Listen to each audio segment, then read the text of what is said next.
Hello everybody, welcome back to another video.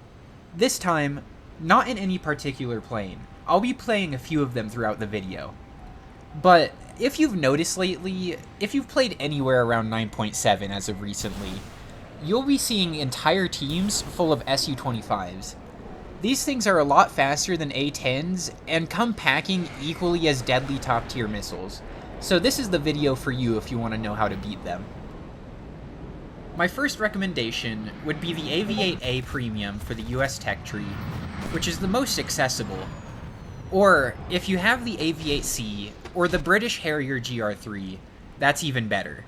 But not everybody is that far into their tech trees at this point. So why do I think these are the best choice to kill Su-25s? Well, they get super long-range missiles and have a really good climb rate, which lets you climb all the way up to the heavens, and then when you spot a small batch of Su-25s, you can dive down on them and orbital strike them from like 5 kilometers, 6 kilometers out with AIM-9Gs, because they have pretty long range, and the Su-25s are going slow enough that it really increases the effectiveness of your missiles. The AV-8A, you don't get a radar warning receiver like the AV-8C and Harrier GR3, so you have to be a little bit more aware of missiles coming your way. So if you see a missile trail, it's good to just dump countermeasures no matter what. Which, on the bright side, this thing gets like 250 countermeasures because it brings a countermeasure pod instead of it being built into the plane, which makes it a lot more survivable as long as you keep your eyes open. You'll notice a trend in this video that you'll either want to have countermeasures or be supersonic. In my opinion, I'd rather have the flares, but it is still possible to do pretty good if you have a high top speed and high thrust. Also, shout out to the engine fire suppression system that got added this patch. Previously, I would have died there because my engine was on fire, but because of the new feature, I was able to head all the way back to base and land and rearm and repair.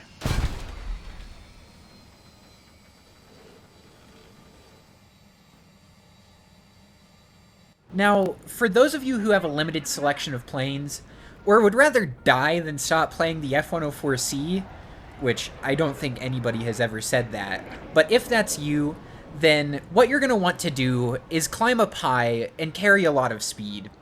If you do this, it'll be pretty hard for the Su-25s to get close to you, and most of the times, if you die, it's because you didn't do one of those two things. Now, admittedly, this does make you a pretty bit passive in the beginning of the game, because you pretty much have to put yourself behind the entire enemy team. But once you do, you're ready to make your moves. If you don't, though, it's up to you. I personally enjoy not eating R60Ms to the face, but it will happen every once in a while, even if you set yourself up perfectly, so just be ready for that. Now, even though this thing has AIM-9Bs, the Su-25s are slow enough, and you'll be going fast enough out of your dive that they can still reach out pretty far.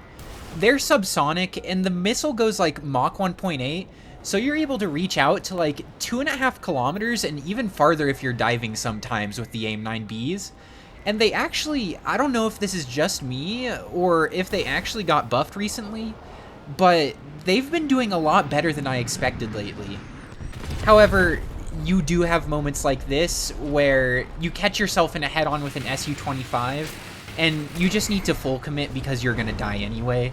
So you might as well take that bastard down with you so that you get one more kill.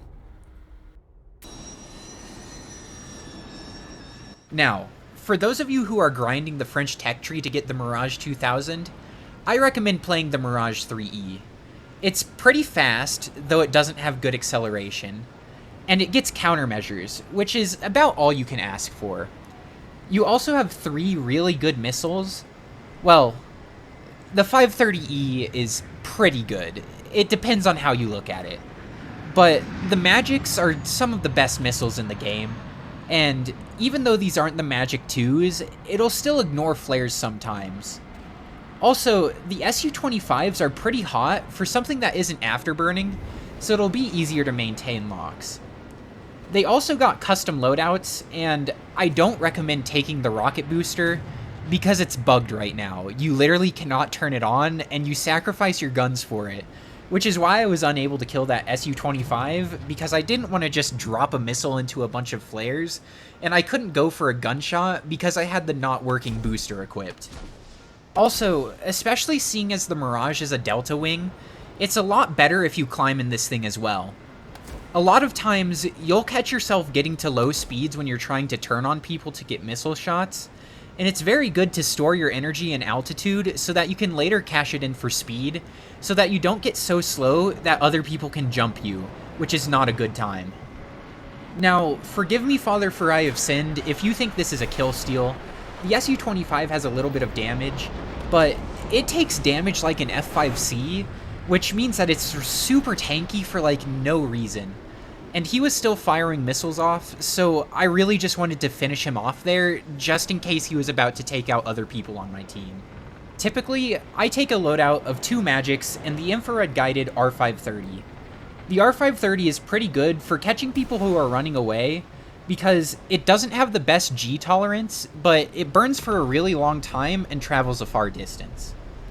Now, if I knew that the Jaguar had launched an AIM-9G from like 5 kilometers away to snipe that MiG-21, I would have saved my 530E for this MiG-21, who's doing exactly what I just described. However, the magics still aren't that bad in a tail chase. They're just not the best at it, but they can still be pretty useful. In the long run, I should be able to catch this MiG-21. His redline speed is lower than mine, which means that while he'll be trying to make sure that his wings don't detach from his plane, I'll still be accelerating to a little bit higher of a speed before I reach my top speed. So, even though he has a more powerful engine, I should still be able to catch him. This being said though, I have to save this missile for a guaranteed kill shot. I can't just randomly yeet it off and follow it up with a gunshot, because I obviously don't have guns right now, and if I had this booster, I'd be able to catch him even faster. But unfortunately, it doesn't work. I'm waiting to get within 2 kilometers, and he actually manages to start turning here, which is really good for me, especially considering my teammate launched a low G tolerance missile, so my missile was the only one that was able to actually kill him. Don't worry, that Discord ping was me, not you. I don't know why I wasn't recording in Do Not Disturb mode, but I forgore. I take a head-on with this Yak-38, and it's not the biggest deal in the world that I missed, because there's no way he turns around for me, and even if he does, I have countermeasures. But that thing is pretty much a brick, so I'm not worried about dogfighting it. The A4E is probably the lowest BR plane that I would play against the Su-25 right now, because it's the lowest plane in the game in battle rating that has countermeasures, or at least if that's what I remember correctly. It has a high enough top speed that you'll be able to catch Su-25s, and AIM-9Bs are AIM-9Bs. I scrape the forehead off of this guy, and he J's out because he has too much damage to be effective. As I was saying though, you have a high enough top speed and good enough maneuverability that you can keep up with Su-25s. And you're not scared about eating R60Ms in the head-on because you have a decent amount of countermeasures. The AIM-9Bs also help because, I mean, it's better to have them than not. Keep in mind, though, that you are still a Skyhawk. While this thing is pretty small and nimble for a ground attack aircraft, and was even nicknamed the Scooter in real life because of how light it was, you are still just a ground attack aircraft. You can maybe keep up with dedicated fighters for a couple turns, but most of the time, they will still outperform you in a prolonged fight. Which means you need to be the third partier or get help when you're fighting something superior to you, like this MiG-17 here. I warm up a missile for him, but I'm not going to be able to get a lock. He's actually pulling toward me. So I realize that I'm going to have to go for a gunshot. Defas still suck for some reason, so I only got a hit, but he J'd out of his aircraft, even though he only got minor damage, but I'll take it. Off to my right is an Su-7 that's been airfield camping, but he's finally landing. Step 1 to deal with him is almost hit a tree. I don't know how I didn't blow up there, but it's very important to the plan. Step 2, though, is to find something like a river that's recessed into the ground. The Rolands can't shoot more than 0 degrees down, So it helps you deal with people who are on their runway that's elevated a little bit. Other than that, don't rip up your plane and don't miss your shots, and you should be fine. That's it for this video. Thank you all so much for watching. I hope you enjoyed.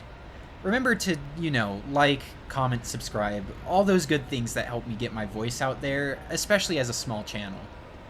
Also, with all the support you guys have been showing me lately, I'm really hoping to up my ante on content, so be looking out more for my videos. The Discord server is finally getting pretty active, which is nice, and I want to start hosting events eventually, like custom games and all that. So join if you'd be interested in that. Other than that, that's it for this video. Have a good day, everybody. Bye-bye.